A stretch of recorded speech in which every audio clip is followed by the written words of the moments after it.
اے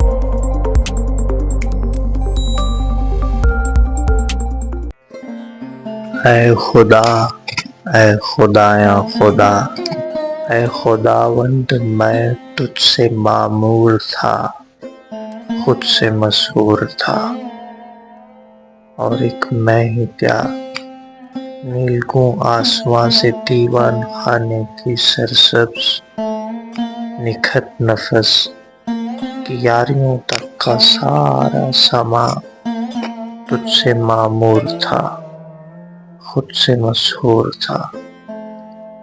شہر میں معجزوں اور موسم کے میووں کی بہتات تھی، اور میووں کی چاہے کسی فصل میں کچھ کمی بھی ہوئی ہو، مگر معجزے روز افزوں تھے۔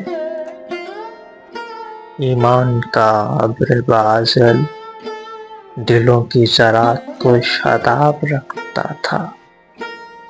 شام و سحر اپنے مرموز آغاز و انجام کے حسن میں محو رہتے تھے۔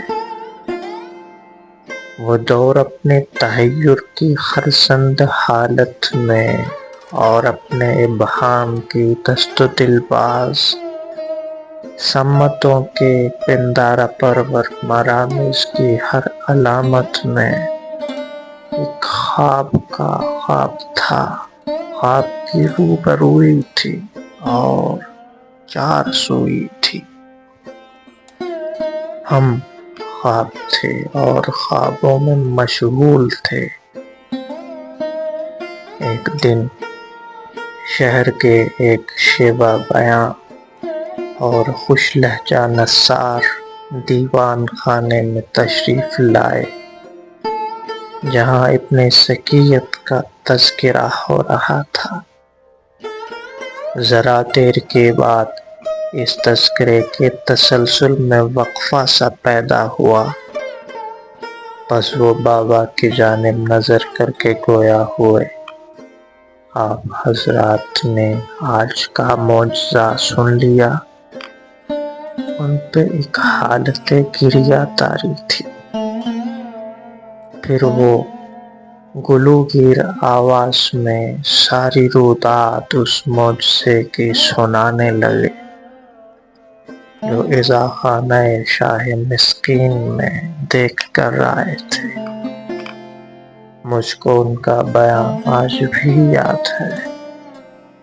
ایک جواں حالت جاں کنی میں ضریح مقدس کے محضر میں لایا گیا، اور اس کو علم کے پھریرے کی انفاس پرور ہوا دی گئی، اور پھر یوں ہوا۔ وہ جواں اس طرح چونک اٹھا جیسے اب تک وہ سویا ہوا تھا، مگر اب کسی کے جگانے سے یکبارگی جاگ اٹھا ہے۔ اسے ایک نئی زندگی مل گئی تھی۔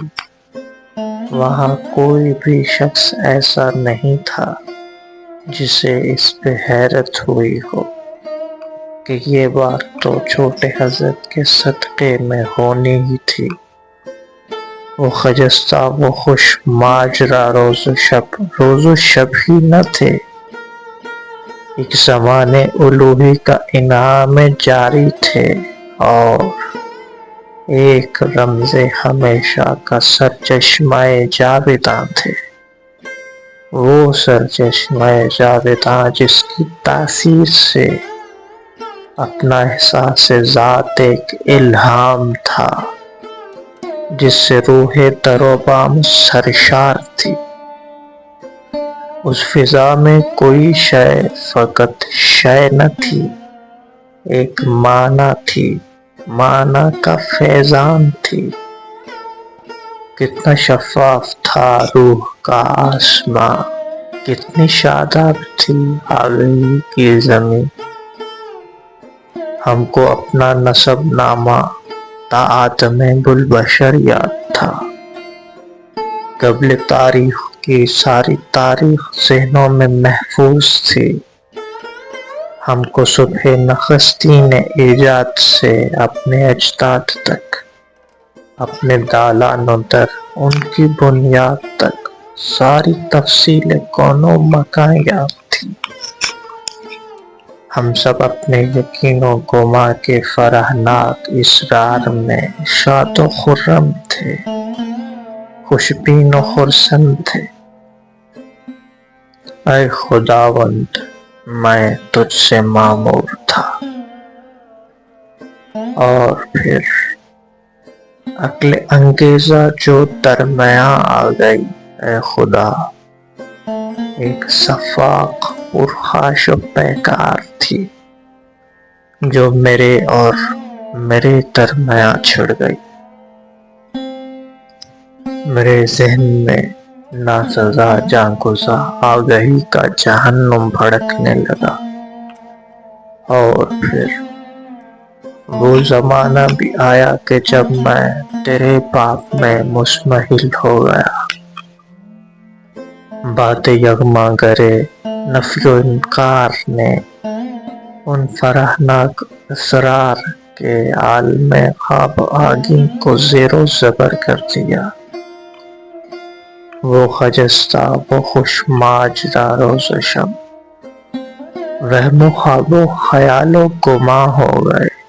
وہ معانی، وہ احوال جاں افری بے اما ہو گئے۔ فیض توفیق کی وہ رسد رک گئی، وہ یقین کے افق بے نشاں ہو گئے۔ جو بھی آسان تر تھا وہ دشوار تر ہو گیا۔